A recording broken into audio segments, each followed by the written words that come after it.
Ouais, donc je vais me présenter vite fait, André Lozano. Mon nickname sur le net c'est Loz. Et moi je viens surtout du net activisme de l'art. J'ai fait les beaux-arts, donc je suis pas du tout un ingénieur, pas du tout un informaticien, ça n'a jamais été mon domaine. Et donc chaque fois que je fais un projet, moi je le vois comme un projet artistique. Je ne le vois pas comme un projet technologique. J'ai pas envie d'en faire c'est pas un business pour moi, quoi. Et par rapport au BASIC, par exemple, le BASIC, je trouvais que c'est un langage de programmation pour l'Apple II. Le fait qu'il soit complètement obsolète, le fait que plus personne ne fait des codes en BASIC, tout ça, ça m'intéressait. Je trouvais que c'était passionnant de réinvestir comme ça un domaine qui est assez accessible pour moi et en même temps qui est quelque chose où finalement l'intérêt n'est qu'un intérêt ludique, c'était un intérêt pour faire quelque chose de drôle. Alors, comme tous les projets artistiques, on finit toujours par se prendre un peu au sérieux. C'est-à-dire qu'au début, on s'amuse, on fait des petits programmes, on fait des petits trucs en basique, etc. Et puis après, au fur et à mesure, finalement, on va investir davantage, on va essayer de développer. Et j'avais eu l'idée de faire une sorte de fork, une sorte de fork du basique, que j'avais appelé Virtual Basic. Alors, pour faire ce fork, j'allais pas réécrire un interprétateur basique, etc. C'est pas dans mes cordes, mais je pouvais m'amuser à faire une sorte d'évolution. Et là, je me suis servi de Python, d'un langage de programmation qui est une sorte de basique. C'est un peu le basique d'aujourd'hui. Hein. C'est très facile d'utilisation. On peut avoir un code efficace assez rapidement, etc. Donc je me suis dit, bah tiens, je vais essayer d'apporter ma petite touche personnelle au basique d'Applesoft en utilisant le basique d'aujourd'hui qui est le Python. Alors le premier truc que je voulais modifier pour faire cette espèce de fork du basique original, c'était que les deux langages sont des langages de script, donc ça m'allait, c'était très bien. C'est le même esprit, il n'y a pas besoin de compiler, etc. On n'a pas besoin de rentrer dans des choses compliquées. Les outils que j'ai écrits en Python, c'était pour faciliter l'écriture des programmes en basique. Et ça, on va voir ça dans la partie suivante. Et aussi, petit à petit, j'ai aussi fait quelques scripts en Python pour créer des images. Parce que comme j'adore les images, c'est mon univers, fabriquer des images. C'est ça ma vraie base. Alors, Virtual Basic, bon, d'abord, il y avait un petit... c'était rigolo parce que ça faisait penser à Visual Basic de Microsoft. Alors donc, sur Internet, j'ai énormément de gens qui viennent sur mon site parce qu'ils cherchent Visual Basic. Donc c'est assez drôle, j'arrive à avoir un peu de fréquentation par ce biais-là. Alors le Virtual Basic, c'était virtual parce que c'est pas un vrai... j'ai pas réécrit Basic, c'est clair. Donc c'est quelque chose d'un peu... c'est une fiction. Donc pour moi, j'aurais pu même l'appeler peut-être fictive. Basic, c'est pas mal aussi.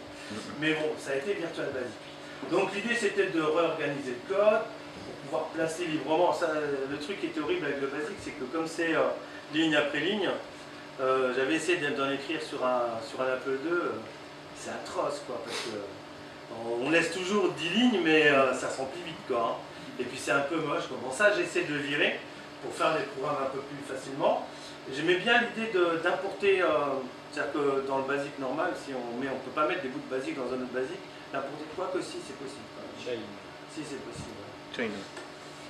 Après, de faire des programmes en basique à la fin qui soient très propres, très nickel, etc. Et le site s'appelle donc virtualbasic.org. Normalement, ça devrait fonctionner là. Voilà. Donc, j'étais jusqu'au bout, c'est-à-dire que j'ai fait un site internet, ça je sais faire. Je peux faire le site internet. Le site internet, c'est aussi mon code. C'est un truc fabriqué complètement à la main. Et donc j'ai fait en anglais, il y a un côté très très sérieux, avec le langage, nanana, je fais de la pub. Et puis j'ai mis le syntaxe, la colorisation de la syntaxe, etc. On peut même copier le code, enfin vous connaissez, comme dans les sites de programmation qu'on trouve tout le temps. Alors j'ai poussé loin à faire une doc, voilà, c'est très organisé. Il y a la doc avec les règles, comment faire du nouveau basique, ce basique fictif, c'est une fiction en fait. Mais il marche quand même, du coup je m'en sers. Et voilà, j'ai mis des exemples de programmes, comment on peut voir différents niveaux de compression, hein, en utilisant les métaphores d'informatique. Hein. Voilà. J'ai même fait un petit outil pour, évidemment, le convertir online. Donc on pourra mettre du virtual basic et le transformer en vrai basique, ou inversement. Là, il y a comme d'habitude toujours la petite page download. Alors là, j'ai été un peu plus loin maintenant, parce que pour le download, maintenant, j'héberge ça sur Bitbucket. Voilà.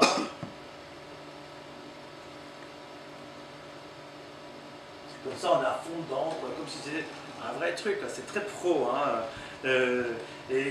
Ça, c'est un peu mon... Mais moi, je le vois toujours comme quelque chose d'artistique. C'est une création, je m'amuse. Alors maintenant, on va rentrer un peu plus dans le vrai, dans le vif du sujet. Alors... Voilà. Hop, je reviens là-dessus. Alors, déjà.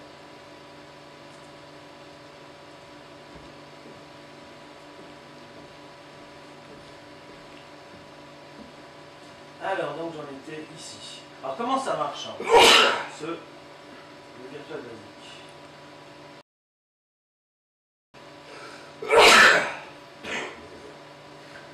Voilà. Comment ça fonctionne? Eh bien, ce que j'ai introduit, mais c'est qu'une façon d'écrire, hein, c'est dans un notepad, hein, c'est tout. C'est une autre manière d'écrire les basiques. Donc j'ai déjà éliminé le système des lignes. Donc du coup, on peut adapter et on peut créer des espèces des sortes de fonctions. Une fonction en programmation avec j'ai utilisé donc ce symbole. Bon, on va voir comment ça marche. Alors voilà, on peut indenter, on peut mettre des commentaires, ça c'est génial parce que dans le basique, les variables, comme elles sont de toute façon sur deux lettres, et pour économiser la place, donc en général on garde deux lettres, là du coup dans le virtual basic on peut rajouter énormément tout ce qu'on veut, quoi. Parce que tout ça va être éliminé au passage. Après ici aussi, ça c'est pour insérer du code. Quand on a déjà écrit des bouts basiques, on peut le mettre n'importe où sur la ligne. Et puis bon, pour ignorer les lignes ignorées. Alors, ce que j'ai fait, c'est pour l'utiliser, je l'ai intégré à Notepad. On va avoir un exemple maintenant. Ça va, j'ai pas trop vite? Comment? Alors, on y va. Celui-là. Voilà, ici. Voilà. Donc, pour le fun, j'ai appelé ça les fichiers base. Virtual Basic, c'est base. Ah oui, Basic, c'est BAS, base. Voilà à quoi ça ressemble. J'ai aussi créé un système de coloration syntaxique dans Notepad. Et donc, ça, c'est le code en Virtual Basic. C'est un code pour faire une horloge. Donc on a des sortes de sous-programmes qu'on peut appeler, on peut les placer n'importe où. Je peux déplacer les morceaux comme je veux. Je peux commenter. Ça, à chaque fois, ça fabrique des lettres, on va les voir après. Voilà, voilà. Alors le truc, c'est maintenant comment je vais convertir ça pour le transformer en basique normal. Ça va être ça le problème. Pour ça, j'ai écrit une classe en Python. C'est là que le Python va intervenir.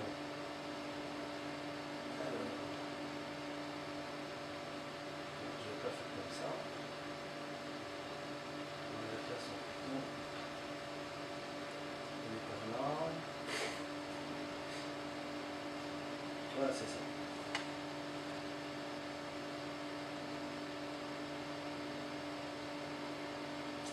Donc ça c'est la classe que j'ai créée en Python où je vais tout simplement réinterpréter, enlever des trucs, réorganiser le code. Donc quand même j'ai un peu bossé quand même. Hein.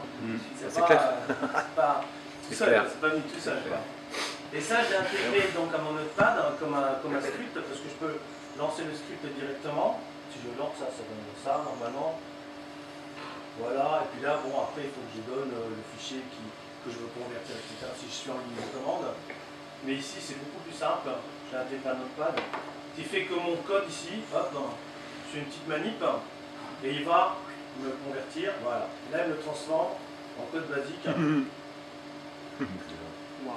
Excellent. Tu vois, super bien numéroté. Si j'ai envie de numéroter de tous les 5 au lieu de 10, je peux le faire. Il suffit de changer un paramètre dans la classe en Python. Et donc ça me l'a fait tout nickel propre. Excuse-moi.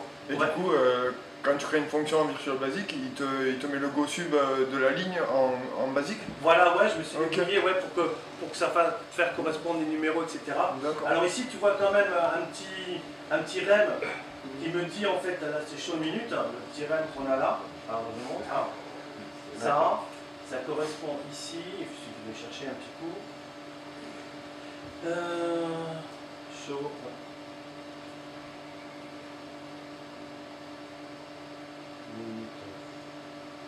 Normalement, on va trouver. Voilà, c'est ça. Ok.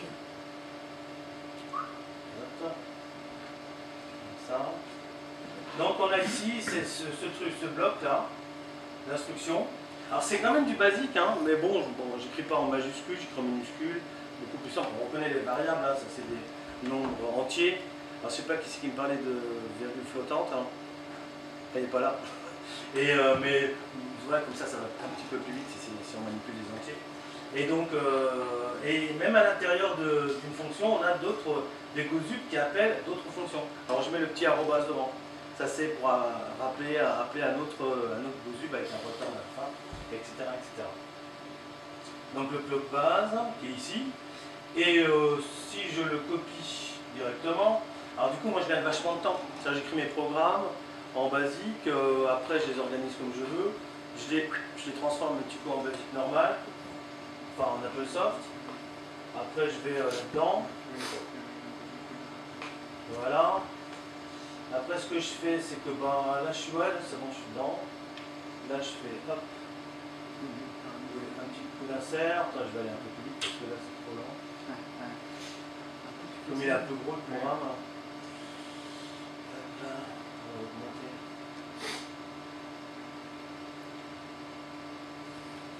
Voilà. Là, il y a un petit menu. Et ça me donne ceci. Mais là, ça va tourner vite. Ça va tourner très vite. Retour vers le futur. Oh, McFly. McFly revient. Voilà. Donc, ça, c'est des problèmes de cette petite horloge. Et il n'y a que des basiques là-dedans. Il n'y a rien d'autre. Hein. C'est que des hashplots. C'est que des boucles. Bon, il y a. Je fais un peu plus de boucles si je veux rallonger le temps, un peu moins de boucles, ça je peux le modifier à travers un fichier de configuration. Et je peux même, si vous entendez, il y a le son. Ouais. Pour chaque seconde, alors. Une touche. Et si je tape sur help, j'ai le help. Avec le setup, etc. Donc, mais c'est marrant, quoi. C'est fun. Moi je m'amuse. Hein. Mais tu as recréé toutes les fonctions de l'Apple Basic ou... Comment? Tu as toutes les fonctions d'Apple Basic qui sont, on va dire, émulées dans le... C'est qu'une façon d'écrire. En fait, c'est au lieu d'écrire du basique en faisant des lignes, etc. Moi, j'écris du basique à la manière de n'importe quel programme d'aujourd'hui. Et après, j'ai ma classe en Python qui, elle, va prendre le texte et le transformer en basique, en numérotant, en faisant les fonctions, les retours. Je veux dire, tu as toutes les fonctions d'Apple Basic qui sont gérées. Oui. Toutes, hein. Il a fallu les intégrer toutes. Ça sort parce que ça. Ah non, je ne touche pas aux fonctions. Hein. C'est juste le texte de conversion. Convertir le texte. Ouais. Après, elles sont faites par l'Apple. Ça va sauter. Alors, ça c'est un exemple. Et après, j'ai un autre petit programme qui était, sinon ça aurait été peut-être un peu dur à faire, que j'appelle X, mais ça n'a rien d'érotique. Ce programme-là. Et ce programme-là, c'est simplement un navigateur. Ça permet de naviguer sur les disquettes. Peut-être qu'il est déjà là-dessus. Je vais voir. Voilà. Donc ça c'est juste un petit programme que j'écris entièrement en basique qui me permet d'aller me balader sur les disquettes. Je peux changer aussi, je peux mettre par exemple, quand on affiche que les fichiers bin. Voilà, il va venir dans le directory. Après j'ai différents trucs, un petit menu. Je peux faire des nouveaux dossiers, effacer des fichiers, ajouter des fichiers, enfin tout un petit, voilà, un petit navigateur. Et ça aussi, je l'ai écrit complètement en basique. Et après, j'ai reconverti en basique qu'on prend l'Apple II, quoi. Et celui-là, donc, Xbase, hein, voilà. Ouais, sinon, c'est quand même très long, des programmes comme ça. Je sais pas comment ils faisaient les gars pour les écrire. Ah ouais, c'est super long, quoi. C'est trop compliqué, quoi. Enfin, par ce biais-là, moi, j'arrive à effectivement faire des trucs en basique, mais assez conséquents, quoi. Et après, il suffit effectivement de faire un petit coup de baguette magique, puis ça me transforme. Et là, j'ai combien de lignes? C'est à la fin, ça me fait combien? 480, 500. 500 lignes, quoi. Hein. Ouais. Ah, ce qui est quand même déjà pas mal, quoi.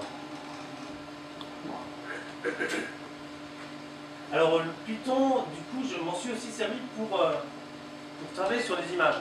Hein, les images BIN, les images haute résolution, ou basse résolution d'ailleurs, mais les HDR. Et pareil, le Python est assez souple et m'a permis tout simplement de créer des images à la volée directement. Alors, là, je suis en le petit quand même, on passe par là, voilà. Donc, les scripts Python pour les images font HDR, même les shapes, hein. Ça je me suis attaqué dernièrement les sprites, hein. Ah ouais. Donc ça aussi ça peut être faisable.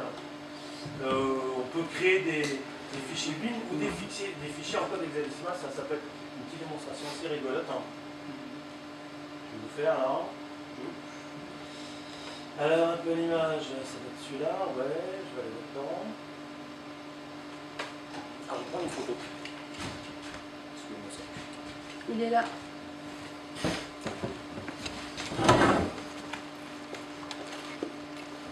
Ça c'est le côté artistique, il faut toujours qu'il y ait un moment où les gens se sentent participer.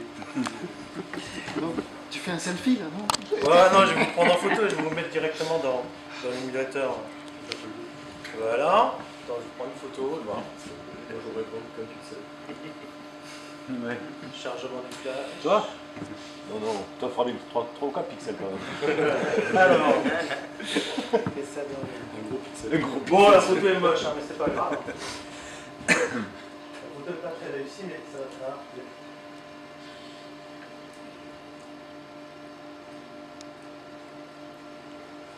Donc j'ai pas pris un appareil numérique super moderne parce que ça sert à rien. Celui-ci c'est encore. Et t'as pu prendre la photo quand même. Ça c'est bon. Il y en a qui utilisent Internet. Il y a de la RAM sur les appareils. Faut une petite pause là. Du coup je vais peut-être pouvoir faire une meilleure photo. Voilà. Du public, ici il y a pas mal de lumière. Voilà, super. Ok.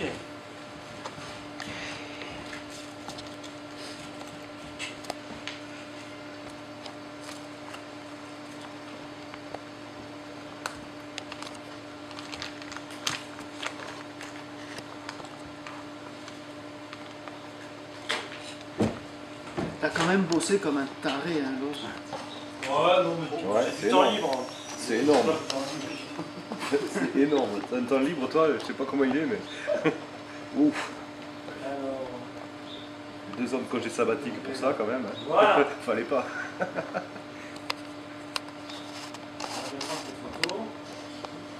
Je vais la mettre ici. Voilà. Donc on a cette photo. Allez, bon. Alors aussi je me suis amusé pas le avec rire, une petite classe en Python pour convertir tout simplement ces photos en... alors là j'ai le truc tout simple, ça c'est la façon Un HDR. la plus simple de convertir l'image. Bon je vais la chercher, c'est celle-là, hop, attends, ça. Je fais boum. Voilà, alors ça va me faire donc une image BIN. Ça vous connaissez tous, hein, l'image BIN. Ou alors je peux le faire en code exact. Qu'on va voir une salle. Je vais prendre le code exact de l'image. Je vais le tourner ici. Et c'est moi là à droite là. 02 08 00 c'est moi. T'as une tête de bite.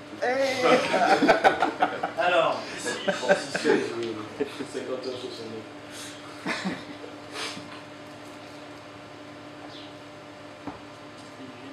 voilà. Et maintenant, je fais juste un petit insert de ça. Ah merde, j'ai oublié un truc là. J'ai On oublié un truc. L'origine, c'est- l'origine, pas là, l'origine. j'ai on oublié. reconnaît bien l'idée.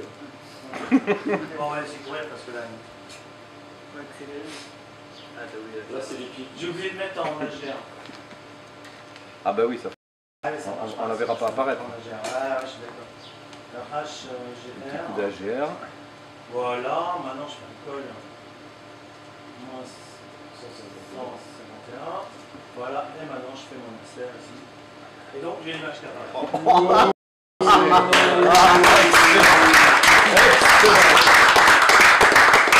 Avec un petit script Python, hein, c'est vraiment pas mal. Mais Fallait y penser, là, merde. c'est pas encore artistique. Fallait y penser, merde. Ça, c'est le principe, c'est rigolo, mais maintenant, on peut faire quelque chose de beaucoup plus artistique. Je reviens, toc. C'est qu'évidemment, comme on peut convertir les images, après on peut les trafiquer. Alors ici, je vais lancer ça, je vais reprendre la même image, c'est la 37, ok, voilà. Et la 37, alors il va me dire d'iter ou pas d'iter. Oh, non, pas d'iter. Après, ça c'est un truc un peu spécial, mais bon, on va mettre 30, allez. Ouais, c'est bien 30. C'est une variable. L'inverse, c'est-à-dire le blanc et à la place du noir, Ouais, le 32, blanc, c'est mieux. on va laisser normal. On va mettre du noise, de la perturbation. Tu l'as pas laissé à normal, non? Tu as mis reverse. Yes. Non, reverse, je laisse en normal. Ah, ok, ça. Après, random noise, hein, je peux aussi rajouter une random noise. On va voir les points noirs, là. Ouais. On va voir tous mes points noirs. Après, brightness, bon, je peux laisser normal. Si je mets rien, c'est il garde le truc vert. Je peux rajouter des petites lignes. Alors, tous les oui. combien? Les 10, hein. 200.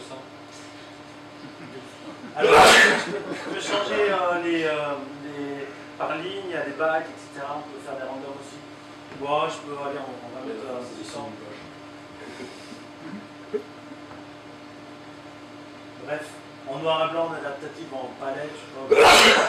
Ça, c'est pour l'image de départ, comment elle va être interprétée. Est-ce que je la prends, je la transforme tout de suite en noir et blanc, ou est-ce que je la laisse en couleur pour voir ce que ça donne? 33, elle est en adaptatif. Hop. Là, il y a plein de filtres bizarres. À la fin, les derniers filtres, là, 13, 14, je savais même plus quel nom leur donner.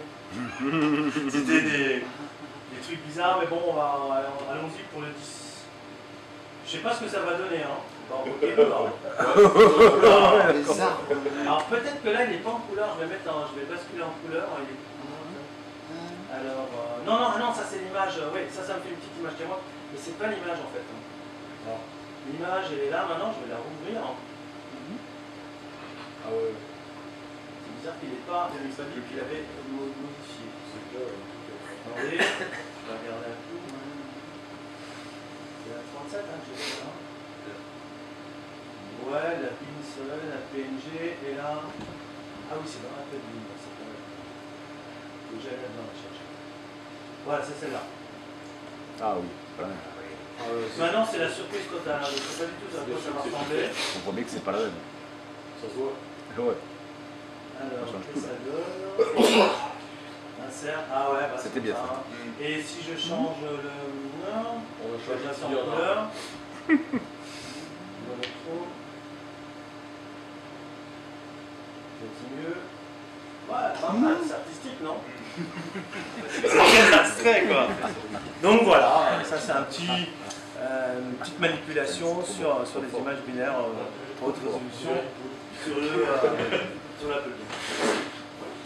Ben voilà, alors, ce que j'espère, c'est que je vous ai donné envie peut-être d'utiliser Python pour développer rapidement des petits programmes, des petits scripts de manipulation, etc.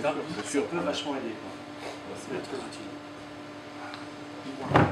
Voilà.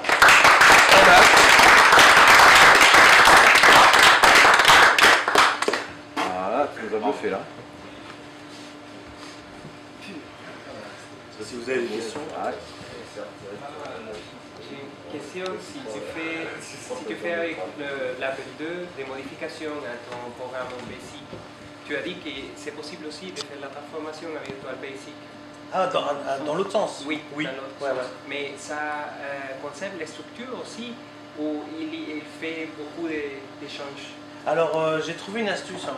Parce que bon, quand tu le fais en Virtual Basic et que tu transformes en Basic et que tu fais des modifs, Oui. et que tu le retransformes en Virtual Basic, ça marche. Oui. Parce qu'il y a, tu sais, il y a les commentaires, il y a écrit les noms des pseudo-fonctions, des pseudo-sous-programmes. Programme en basique. Il n'y a pas de nom de sous-fonction. C'était pas nommé, hein, c'était ligne 30 000, etc. Alors là, moi j'ai utilisé les ismes. C'est genre capitalisme, collectivisme, etc. Il y a toute une liste de ismes.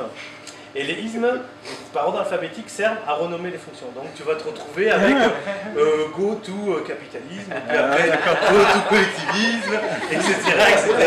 Et c'est que des ismes. Et les ismes, il y en a plein. Hein. Il y avait trouvé une liste, je sais pas, il y en avait au moins 500 ou 1000 ismes.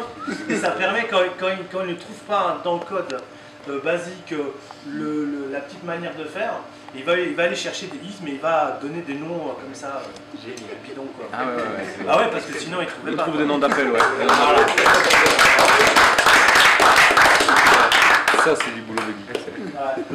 Ça c'est une... Donc il peut quand même convertir n'importe quel programme en basique. Sauf qu'après vous aurez des noms bizarres. Ben, j'avais essayé avec Director justement de faire ça. Quoi. Mais bon, finalement, je me suis débrouillé autrement. Voilà. Et Director, tu l'as passé à la moulinette de Python aussi? J'avais passé à la moulinette, mais il y avait justement des... ça, je vous parlerai après sur Director, parce que Director, c'était pas le basique AppleSoft de base. Il y a des fonctions qui sont remplacées. Tu as des mots-clés qui ont été remplacés pour pouvoir faire du son, pour faire d'autres... Le mot-clé save, il n'est plus actif. Ça devient un mot-clé qui va faire du son, par exemple, au lieu de faire un save. Parce que c'est rare qu'on l'utilise. Bien sûr, bien sûr. Ouais, d'accord. Et encore, j'ai encore le temps, non? Oui. Parce que j'avais un dernier truc, c'était pour le... Comment ça s'appelle déjà? Les shapes, hein. Vous savez, les fameux tableaux, là. Les sprites, super chiants et tout. Ouais, bah c'est ça. C'est ça, c'est prise de tête. Hein. Mais finalement, j'ai quand même réussi à faire aussi, à m'en sortir avec le Python. Alors, je vais juste chercher, c'est qu'il est celui-là. Et ça peut faire des trucs assez rigolos. Je suis là, une image, je sais pas. Alors ouais, ça c'est un petit PDF, hein. Je vous donnerai les liens, vous pouvez télécharger tout ça. Hein. C'est un petit PDF pour aider à dessiner les shapes. Hein. Après tu cries là, gauche, droite, vers le haut, vers le bas, up, down, let's go. Tu écris tout ça, puis après c'est interprété par un petit script en Python et puis il te fabrique les shapes. Alors ici, ça c'est la classe, ça doit être le programme pour le lancer. Voilà, donc ici on a une petite explication. Donc si on écrit U, c'est vers le haut, D c'est vers le bas, etc. Et il suffit de faire des séries comme ça, de les écrire, de mettre ça dans un tableau, tout simplement une liste en Python. Et donc là il y a left, up, down, nanana. Et puis lui il va le composer, il va le faire en hexa. Alors là, j'ai peut-être un petit exemple tout fait là. Alors ce qui est rigolo, alors moi je me suis amusé à faire des trucs aléatoires quoi. Voilà. Alors celui-là, nanana. 3, puis ça donne ça, un exemple là. Je regarde juste avant de lancer le... Ouais, c'est bon. Allez. Celui-là, je vais l'exécuter. Donc ça m'a fait ça. Et ça m'a sauvé où?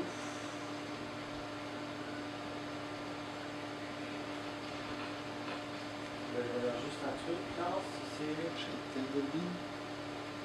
Ouais, ça va faire un. Normalement, j'ai dû sauver quelque part.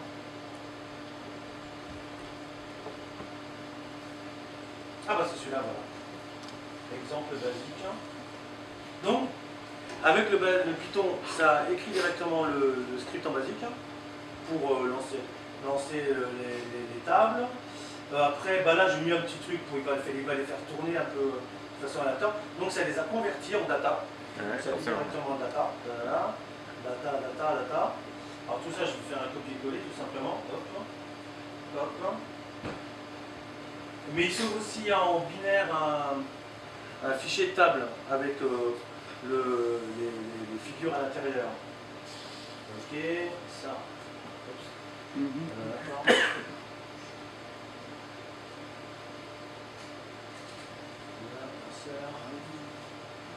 Ok. Voilà.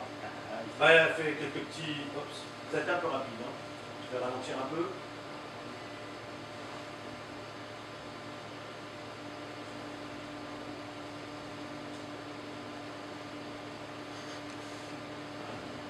Là, du coup, c'est bien ralenti, oui.